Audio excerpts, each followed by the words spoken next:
बिस्मिल्लाहिर्रहमानिर्रहीम। अस्सलाम वालेकुम डियर स्टूडेंट्स, मैं हूं प्रोफेसर अजमत अली और आप देख रहे हैं मेरा चैनल मैथ्स फॉर यू। आपको सेकंड ईयर मैथमेटिक्स की क्लास में वेलकम करता हूं। आज के लेक्चर में हम बहुत ही important topic that is known as ratio formula जो है ये डिस्कस करने जा रहे हैं। ये रेशो फार्मूला किस पर्पज़ के लिए इस्तेमाल किया जाता है उसको यहाँ पर हम देखते हैं। फ़र्ज़ कर लें कि हमारे पास ये दो पॉइंट हैं। एक पॉइंट ए है जिसके कोऑर्डिनेट्स हैं x1 y1 और एक दूसरा पॉइंट है मेरे पास पॉइंट बी जिसके कोऑर्डिनेट हैं x2 y2। इन दोनों के दरमियान में कहीं पर एक पॉइंट सी है जो कि ए से लेकर बी तक जो ये लाइन सेगमेंट है इसको दो हिस्सों में डिवाइड कर रहा है। ज़रूरी नहीं कि वो दोनों को बराबर हिस्सों में डिवाइड कर रहा है। एक हिस्सा है ए से लेकर सी तक का, फ़र्ज़ कर लें ए से लेकर सी तक और सी से लेकर बी तक, ये जो दो हिस्से हैं इन दोनों के दरमियान जो रेशो बनती है वो है K1 रेशो K2। अब आप यहाँ पर ये जो पॉइंट सी है इसके कोऑर्डिनेट x, y हैं। आप x की और y की वैल्यू मालूम करना चाहते हैं तो जो यहाँ पर फार्मूला इस्तेमाल किया जाएगा that is called ratio formula. किस पर्पज़ के लिए इस्तेमाल किया जाता है? This formula is used to find point dividing the join of two points. तो यहाँ पर अगर आपने c मालूम करना है, ठीक है, पॉइंट c, तो c का जो x कोऑर्डिनेट है जनाब वो यहाँ पर ऐसे मालूम किया जाएगा। सी का एक्स कोऑर्डिनेट मालूम करने के लिए यहाँ पर देखें, ये पहली रेशो है K1, तो यहाँ पर लिखोगे आप K1 इंटू K1 के ऑपोजिट यहाँ पर दूसरा पॉइंट K1 के ऑपोजिट B, तो B का x कंपोनेंट आएंगे K1 x2 plus opposite ratio को मल्टीप्लाई करना है। यहाँ पर K2 को ला के इधर मल्टीप्लाई करना है और K1 को ला के इधर मल्टीप्लाई करना है आपने। तो ये आ जाएगा K2 इंटू x1 और divided by K1 plus K2 coma, ये आ गया सी का एक्स कोऑर्डिनेट मालूम करने का फार्मूला। इसी तरह ही यहाँ पर अगर आपने वाई कोऑर्डिनेट मालूम करना है तो वो बनेगा K1 y2 plus K2 y1 over K1 plus K2। ये फार्मूला आपके पास कहलाता है रेशो फार्मूला। किस पर्पज़ के लिए इस्तेमाल किया जाता है? जब भी आपके पास ये गिवन हो कि ए और बी दो पॉइंट हैं, उनके दरमियान एक पॉइंट सी है, आपने उसके कोऑर्डिनेट मालूम करने हैं। ये पॉइंट सी ए और बी को इंटरनली डिवाइड कर रहा है तो फिर ये आप फार्मूला इस्तेमाल करते हैं। यहाँ पर आपने एक रिज़ल्ट याद रखना है, ये MCQs में आपसे बार बार पूछा जाता है कि ratio formula mid point formula कब बन जाता है। तो आपने लिखना है अगर यहाँ पर K1 और K2 दोनों के दरमियान जो रेशो है 1:1 हो जाए, यानी K1 भी 1 और K2 भी 1 यहाँ पर हो जाए, दोनों की रेशो 1:1 आ जाए, तो फिर ऐसी सूरत में then ratio formula will become mid point formula. Then ratio formula will become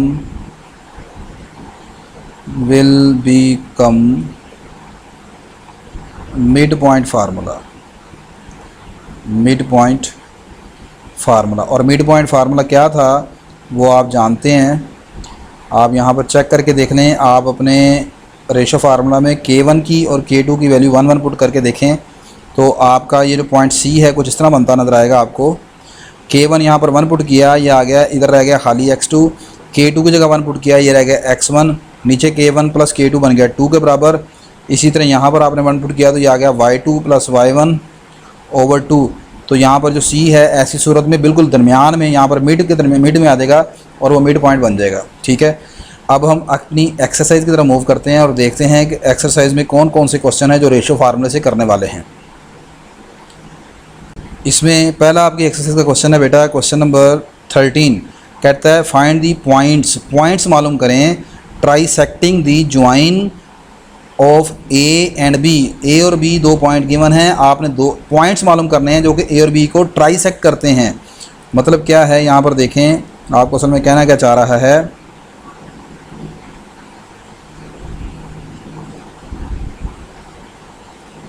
question number 13 में आपको कहता है, ये आपका है जी, फ़र्ज़ करें लाइन ए बी, ए के ए के कोऑर्डिनेट आपको गिवन है बेटा -1 and 4। This question is very important. आपका ये डिफरेंट बोर्ड्स में 2014, 15, 16 इसके अलावा मज़ीद ये अभी लेटेस्ट भी आया होगा, लेकिन मेरे पास अभी निशान पुराने लगे हुए हैं। तो ए के कोऑर्डिनेट है -1 और 4, बी के कोऑर्डिनेट है 6, 2।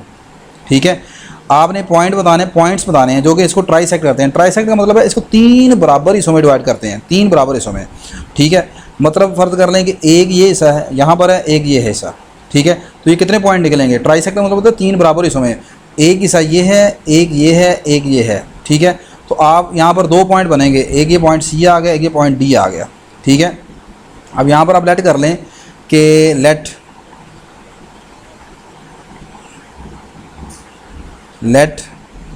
C and D are 2 points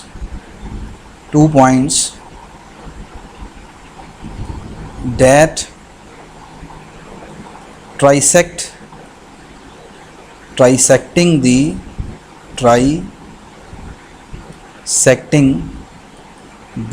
join of A and B। फ़र्ज़ कर लें ये ए और बी को ट्रैक्स करने वाले ये 3 पॉइंट हैं, 2 पॉइंट हैं सी और डी। अच्छा, अब आपने सी और डी की वैल्यू मालूम करनी है। अच्छा देखो जी, अब यहाँ पर जो रेशो बनेगी वो कैसे बनेगी? 3 बराबर हिस्सों में डिवाइड करने का मतलब है एक हिस्सा यहाँ पर है, तो एक यहाँ पर है, तो एक यहाँ पर है। ये टोटल आपके 3 हिस्से बन गए। ऐसे ही है। अब ज़रा गौर कीजिएगा, जब अगर हमने सी निकालना है 4C, जब आपने सी निकालना है तो फिर आपकी जो पहली रेशो होगी K1, वो K1 किसके बराबर होगा? सी निकालने के लिए आपने देखना है कि सी का जो डिस्टेंस है वो दोनों पॉइंट से कितने कितने यूनिट बनता है। तो आप गौर करें कि सी का 2 पॉइंट की बना ना, ए और बी, तो सी का ए से कितने यूनिट का फासला है? 1 यूनिट का। और सी का बी से कितने यूनिट का फासला है? 2 यूनिट का। तो फिर यहाँ पर जब सी निकालना है तो सी के केस में K1 जो है हम 1 लेंगे और K2 जो है वो बेटा यहाँ पर 2 के बराबर आएगा। ठीक होगी बात ये।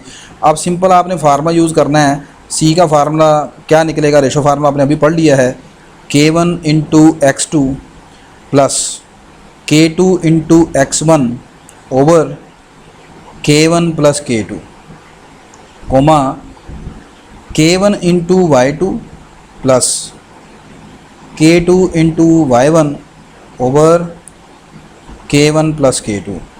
K1 और K2 हमारे सामने मौजूद हैं। अब रह गया X1 और Y1। ए के जो नंबर हैं वो X1 Y1 है और बी के जो कोऑर्डिनेट है वो X2 और Y2 हैं। ठीक है, बस इसमें आप वैल्यू यहाँ पर पुट कर दें। अच्छा जी, यहाँ पर मैं वैल्यू पुट करने लगा हूँ जी। तो सी की वैल्यू किस तरह निकलेगी? K1 की जगह मैंने पुट कर दिया 1, X2 होगा बी का नंबर 6। आगे चलेंगे K2 यहाँ पर 2 के बराबर है और X1 है ए का पहला number, that is -1 divided by 1 plus 2, comma. अब K1 Y2, अब ये निकालना है आपने। तो K1 कितना है? 1 है। Y2 मतलब B का दूसरा कोऑर्डिनेट 2 प्लस K2 की वैल्यू है यहाँ पर 2 के बराबर, और Y1 जो है वो A का दूसरा नंबर है 4 डिवाइडेड बाय 1 प्लस 2। तो ये आपके पास जनाब मोहतरम आ जाएगा बेटा जी, ये 6 + 1 था 6 -2 ओवर 3, कोमा वो आ जाएगा 2 + 8 सॉरी ओवर 3। तो ये आपके पास आ जाएगा 4 ओवर 3 और ये आपके पास आ जाएगा 10/3। तो सी के कोऑर्डिनेट ये हैं जी आपके पास 4/3 10/3। अब आपने निकालना है डी। तो डी का मैं यहाँ पर आपको हिंट दे देता हूँ, बाकी आप कोशिश कीजिएगा, खुद निकाल लीजिएगा क्योंकि ये चीज़ आसान ही है। डी निकालना आपने, तो डी के लिए देखो फॉर डी जब आपने निकालना होगा 4 पॉइंट डी का आपने गौर करना है कि डी जो है वो ए और बी से कितना कितना दूर है। जब आप डी की बात करते हैं तो डी ए से 2 यूनिट दूर है। कितने यूनिट दूर है? 2 यूनिट दूर है। ठीक है ना, यहाँ पर ये 2 यूनिट का फासला बनता है और बी से कितने यूनिट का फासला है? 1 यूनिट का। तो 4D जब आप लेंगे K1 जो पहली रेशो होगी वो 2 के बराबर होगी और K2 जो है सेकंड रेशो वो 1 के बराबर होगी। क्लियर होगी बात कि नहीं? बाकी आप सारा इस तरह खुद कर सकते हैं। यहाँ पर K1 और K2 का मसला है, X1 Y1 X2 Y2 ये तमाम वही हैं। इसको आई होप कि आप पुट करके D की वैल्यू निकाल सकते हैं। कर लेंगे ना भाई? फिर भी ना कहीं से समझ आ रही हो, कोई थोड़ी सी सिर्फ कैलकुलेशन ही है, अगर ना हो तो मुझे बता दीजिएगा, मैं इंशाल्लाह आपको इसका सोल्यूशन दे दूंगा। नेक्स्ट मूव करते हैं क्वेश्चन नंबर 14 की तरफ। क्वेश्चन नंबर 14 में कहता है find the points 3/5 of the way along the line segment from a -5, 8 और b है 5, 3। आपने एक पॉइंट मालूम करना है जो कि इस लाइन सेगमेंट ए बी के ऊपर 3/5 है। अब 3/5 का मतलब क्या है, ज़रा गौर से देखिएगा। क्वेश्चन नंबर हम करने जा रहे हैं 14। गिवन आपके पास ए और बी की वैल्यू गिवन है, मैं यहाँ पर लिख लूँ। ए मेरे पास है जी -5, 8 -5, 8 और बी की जो वैल्यू गिवन है वो हमारे पास है जी 5, 3। ये भी क्वेश्चन इंपॉर्टेंट है, मुख्तलिफ बोर्ड्स में मुख्तलिफ ईयर्स में आ चुका है। अच्छा, अब 3/5 ऑफ द वे का मतलब क्या होता है सुनेगा। ये है कि टोटल 3/5 यानी कि 3/5, 5 में से 3, मतलब टोटल 5 हिस्से हैं जिनमें से 3 हिस्से एक तरफ हैं, 2 हिस्से एक तरफ हैं, तो टोटल मिला के 5 बनते हैं। यानी कि ये फ़र्ज़ करें आपका पॉइंट है सी, जिनमें से 3 हिस्से इस तरफ हैं और बाकी 2 हिस्से इस तरफ हैं। ठीक है, ये मतलब है सी 3/5 का। तो आप लेट कर लें C B a point, C B a point on A B, C B a point on A B, that is 3/5 of the way, that is 3/5 of the way, 5th of the way।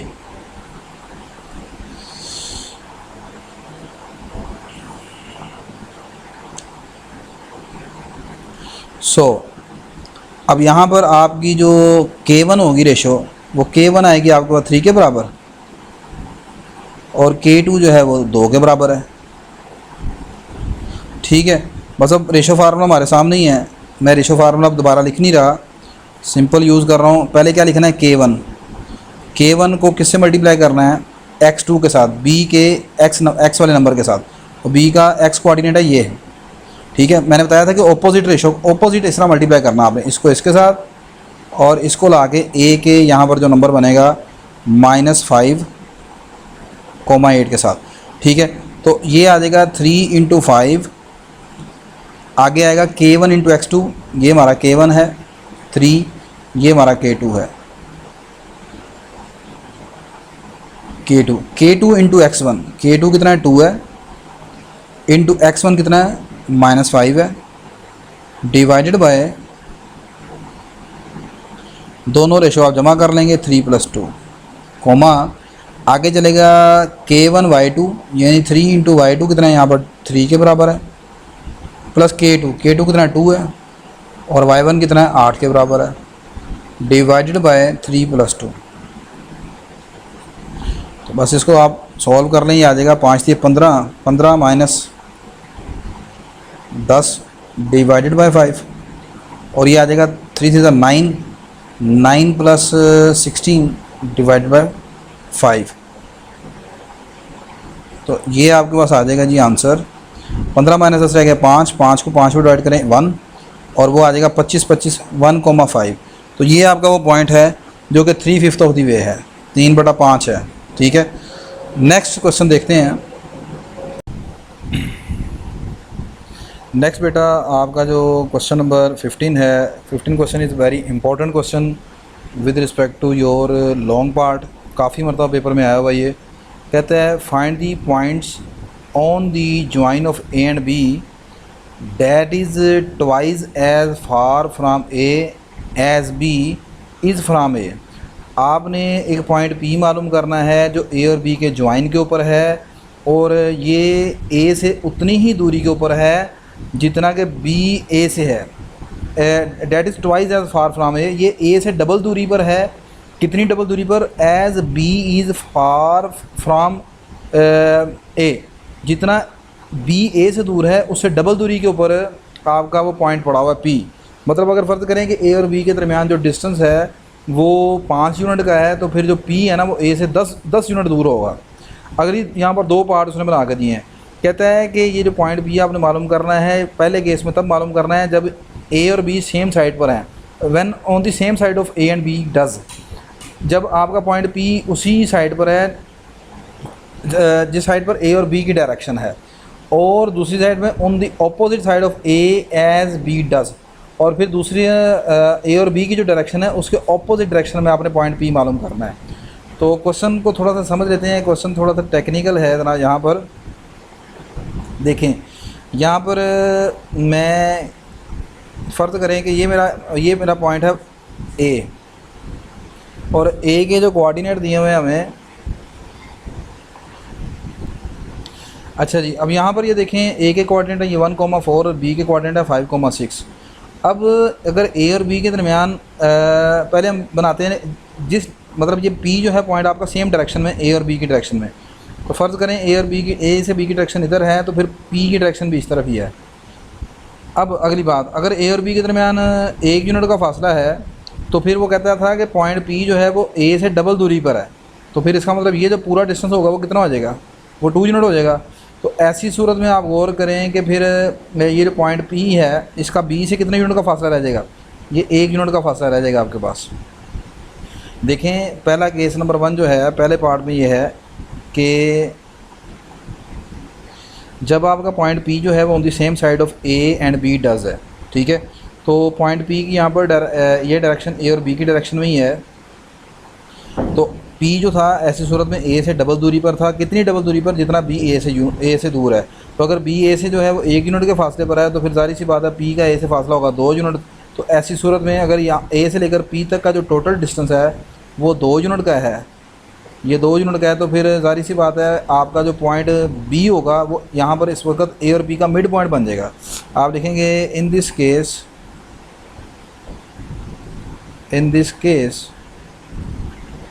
B will be midpoint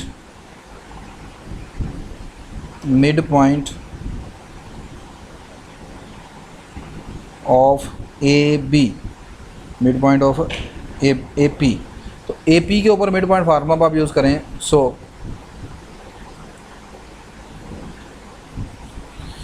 अच्छा, अब यहाँ पर मैं ये B को as a mid point use कर रहा हूँ, तो यहाँ पर फिर ये आ जाएगा यूजिंग, तो अब यहाँ पर B जो है वो आपके पास आ जाएगा B the mid point of AP।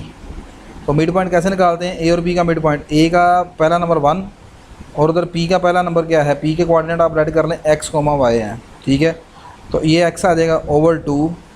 इसी तरह ही इधर आपके पास A का दूसरा नंबर 4 है और उधर P का दूसरा नंबर y है, 4 + y over 2। Bye comparing on both sides, दोनों तरफ आप कोऑर्डिनेट्स को कंपेयर कर लें बाय कंपेयरिंग। तो यहाँ पर ये आपके पास आ जाएगा 1 + x ओवर 2 = 5। यहाँ से आपके पास ये आ जाएगा 1 + x = 10। तो x की वैल्यू कितनी आ जाएगी, 9। इसी तरह यहाँ पर ये आ जाएगा 4 + y ओवर 2 = 6। तो यहाँ से y की वैल्यू कितनी आ जाएगी, ये आ जाएगा 6 × 12, 12 - 4 = 8। तो इन दिस केस आपका जो पॉइंट P है वो बन जाएगा x की वैल्यू 9 है और y की वैल्यू कितनी है, 8। ये आपका रिक्वायर्ड पॉइंट आ जाएगा। ठीक होगी बात ये। अच्छा, अब उसके बाद उसने दूसरा केस ये कहा है, सेकंड केस में लेकिन जी दूसरे केस में कहता है when P is on the opposite side of A as B does. मतलब क्या कहना चाह रहा है, फ़र्ज़ करें कि ये आपका पॉइंट A है और ये आपका पॉइंट B है और A से लेकर B तक की डायरेक्शन इस तरफ है, ठीक है। अब आपका जो पॉइंट P है वो इसकी इस डायरेक्शन के ऑपोजिट है, यानी कि जो आपका पॉइंट P है ना वो इधर कहीं बैठा होगा, ये इधर पॉइंट P आपका होगा, ठीक है। अब दूसरी बात ये है कि यहाँ पर उसने आपको ये कहा हुआ है कि ये जो पॉइंट B है ना ये A से डबल दूरी पर है जितना A B से दूरी पर है। अगर फ़र्ज़ करें यहाँ पर A जो है वो B से 1 यूनिट के फासले पर है तो फिर B का A से फासला कितना होना चाहिए, 2 यूनिट होना चाहिए, ठीक है। तो इस मरतबा यहाँ पर मैं अब रेशो फार्मूला इस्तेमाल करूँगा। A जो के दरमियान में आ गया है तो मैं यहाँ पर लिखूँगा ratio formula. In this case we use ratio formula ratio formula for a जो के दरमियान में है, यहाँ पर बीच में है ए पी और बी के, तो यहाँ पर हम रेशो फार्मूला इस्तेमाल कर रहे हैं ए के लिए। तो कैसे होगा जी, यहाँ पर ये देखें, ये मेरे पास आ जाएगी पहली रेशो K1 और ये मेरे पास आ जाएगी दूसरी रेशो K2। अच्छा, तो किसके लिए रेशो फार्मूला इस्तेमाल करना हमने, ए के लिए, तो ए को मैं इधर लिखूँगा, ए इक्वल टू आगे आएगा K1x2 plus K2x1 over K1 plus K2 comma K1y2 plus K2y1 over K1 plus K2। अच्छा, अब आपके K1 और K2 तो आपके पास गिवन है, x1 और y1 क्या होगा, ये आपके पास है x1, ये आपके पास है y1, और b के जो कोऑर्डिनेट हैं, b के कोऑर्डिनेट हैं हमारे पास 5,6, तो b के कोऑर्डिनेट हो जाएंगे x2 और ये हो जाएगा y2। a के कोऑर्डिनेट क्या हैं, a के कोऑर्डिनेट है हमारे पास 1,4। ठीक है, तो बस ये वैल्यूज़ अब आपने यहाँ पर पुट करनी है।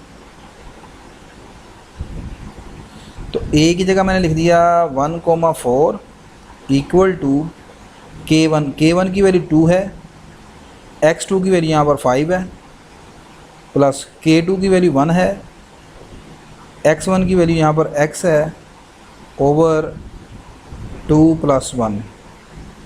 अच्छा, K1 की वैल्यू 2 है, y2 की वैल्यू यहाँ पर 6 है, K2 की वैल्यू 1 है, और y1 की वैल्यू यहाँ पर y के बराबर है, over K1 plus K2, 2 plus 1।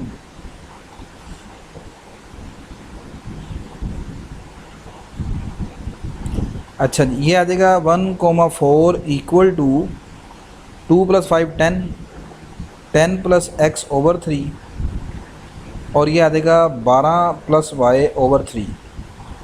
Bye comparing on both sides, वो आप लाइन लिख दीजिएगा, 10 प्लस x ओवर 3 किसके बराबर आ जाएगा, 1 के, क्योंकि इधर पहला कंपोनेंट 10 प्लस x ओवर 3 है और इधर पहला कंपोनेंट 1 है, तो इन दोनों को आपस में इक्वल कर लिया।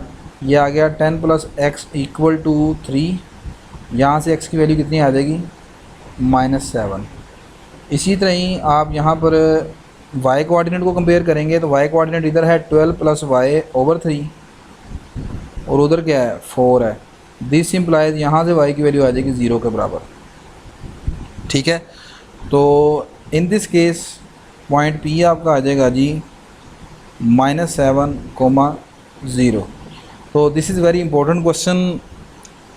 अब आपका इस टॉपिक से रिलेटेड सिर्फ एक क्वेश्चन रह गया है और वो आपका क्वेश्चन नंबर है 18, वो देखते हैं, फिर इंशाल्लाह बस लेक्चर ख़त्म। नेक्स्ट क्वेश्चन नंबर 18 कहता है जी, find the points that divide the line segment joining ax1 y1 bx2 y2 into 4 equal parts. आपने वो पॉइंट मालूम करने हैं जो कि इस ए और बी के ज्वाइन को 4 इक्वल पार्ट्स में डिवाइड करता है। मतलब क्या कहना चाह रहा है यहाँ पर क्वेश्चन नंबर 18 में, अगर ये मेरे पास है लाइन ए बी, ए के कोऑर्डिनेट हैं x1 y1 और बी के कोऑर्डिनेट हैं x2 y2। आपने इसे 4 बराबर हिस्सों में डिवाइड करना है, तो 4 बराबर हिस्से कैसे होंगे, हो जाएंगे यहाँ पर इसके, एक ये आ जाएगा और दूसरा ये आ गया, तीसरा ये आ गया, 1 2 3 4, ये 4 बराबर हिस्से हो गए, सबकी रेशियो एक जैसी आ जाएगी। अच्छा, अब ये जो पॉइंट इनको डिवाइड करें, इनका नाम हम रख लेते हैं। यहाँ पर ये सी आ गया, ये डी आ गया, ये ई आ गया आपके पास। ठीक होगी बात ये। अच्छा, यहाँ पर ये तमाम डिस्टेंस इक्वल रख लीजिएगा, मतलब देखने में यहाँ पर इक्वल नहीं नज़र आ रहे, ये ऐसे है। सारे जो डिस्टेंस हैं ए से लेकर सी तक, सी से लेकर डी तक, डी से लेकर ई तक, ई से लेकर बी तक, तमाम बराबर हैं। अब आप लेट कर लें कि late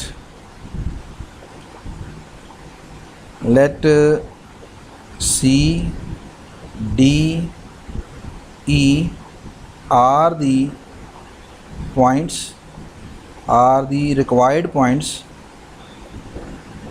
required points that divides AB into 4 equal parts। अच्छा, अब यहाँ पर मैं आपको आसान तरीके से बताऊँगा। आप रेशो फार्मूले को इस्तेमाल करना चाहें तो वो भी कर सकते हैं, लेकिन मैं रेशो फार्मूले के बगैर आपको करवाता हूँ, वो ज़रा आसान हो जाएगा आपके लिए। आप गौर करें कि ए से लेकर बी तक ये जो पूरी लाइन बनती है, इस वक्त आपको मिड कौन नज़र आ रहा है इसका? आप गौर करें कि इस वक्त जो आपको मिड नज़र आएगा ये पॉइंट डी है। डी जो है इसके इस तरफ भी 2 पॉइंट हैं ए और सी, इसके दूसरी तरफ भी लेफ़्ट पर भी 2 पॉइंट है, राइट पर भी 2 पॉइंट है, यानी ऊपर भी डिस्टेंस 2 यूनिट का है, नीचे भी लेफ़्ट और राइट दोनों पर डिस्टेंस 2 यूनिट का है। तो हम ऐसे करते हैं, डी को निकालते हैं बाय यूजिंग मिड पॉइंट फार्मूले से। ठीक है, आप लिखेंगे as here D is mid point of A B. So तो आपका जो पॉइंट डी है वो तो आसानी से निकल आएगा इस तरह आपको ना वो रेशो फार्मूला वगैरह K1 K2 का प्रॉब्लम नहीं होगी। तो ए और सी के ऊपर मिड पॉइंट फार्मूला लगा दें। ए के कोऑर्डिनेट पहला नंबर x1 और बी का कोऑर्डिनेट है x2, x1 + x2/2, और इसी तरह ही इधर है y1 + y2/2। ये आपका डी आ गया जी। ठीक होगी बात ये। अब आगे चलते हैं, आगे आपने निकालना है पॉइंट सी को। आप गौर करें कि यहाँ पर जो पॉइंट सी है, अब वो किसका मिड पॉइंट है? पॉइंट सी जो है वो ए और डी का मिड पॉइंट है। ठीक है, आगे आप लिखें next, as C is mid point of A D. So इसका मतलब आप सी निकालने के लिए ए और डी पर मिड पॉइंट फार्मूला लगा देंगे। अब ज़रा देखिएगा, ये ए और डी पर मिड पॉइंट कैसे लगना है। ए और डी पर लगाना है तो ए का पहला नंबर कौन सा है? x1, ये आ गया x1 प्लस, आगे डी का पहला नंबर कौन सा है? डी का पहला नंबर ये निकाला है हमने सारा, x1 + x2/2।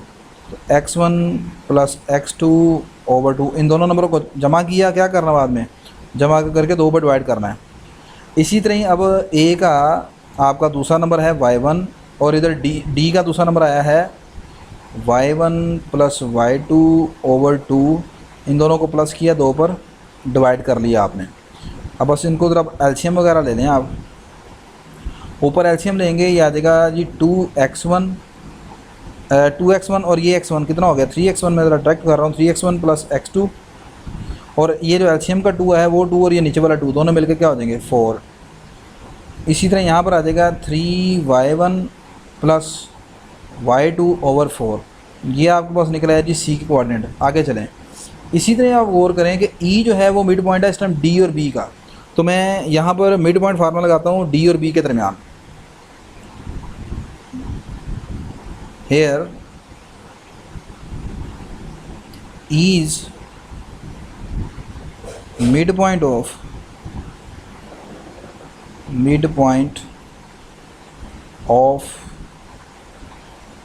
D B. So तो ई के कोऑर्डिनेट क्या बनेंगे? ई के कोऑर्डिनेट आ जाएंगे आपके पास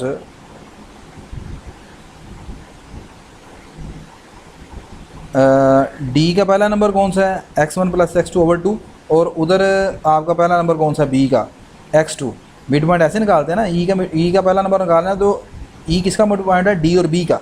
तो डी का पहला नंबर उठाना है, उधर से बी का पहला नंबर उठाना है, यानी ये आएगा इस मरतबा ऐसे। डी का पहला नंबर है x1 + x2/2 प्लस, और उधर बी का पहला नंबर था x2, दोनों को प्लस किया, 2 पर डिवाइड, कोमा। इसी तरह ही डी का दूसरा नंबर है y1 + y2/2, और उधर उसका दूसरा नंबर है y2, इन दोनों को प्लस किया, 2 पर डिवाइड।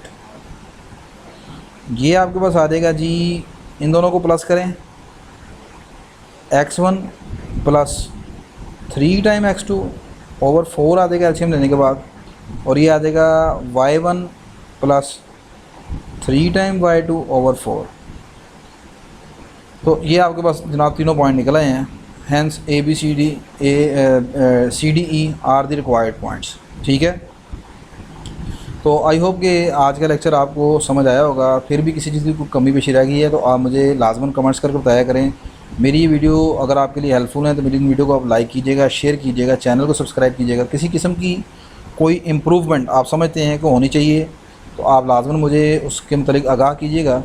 इंशाल्लाह हम इसको इम्प्रूव करेंगे। तो नेक्स्ट लेक्चर में हमारी एक्सरसाइज 4.1 में से सिर्फ 2 क्वेश्चन रह गए हैं 16 एंड 17, उसके ऊपर हम डिस्कशन करेंगे। तब तक के लिए मुझे इजाज़त दीजिए। अल्लाह हाफिज़।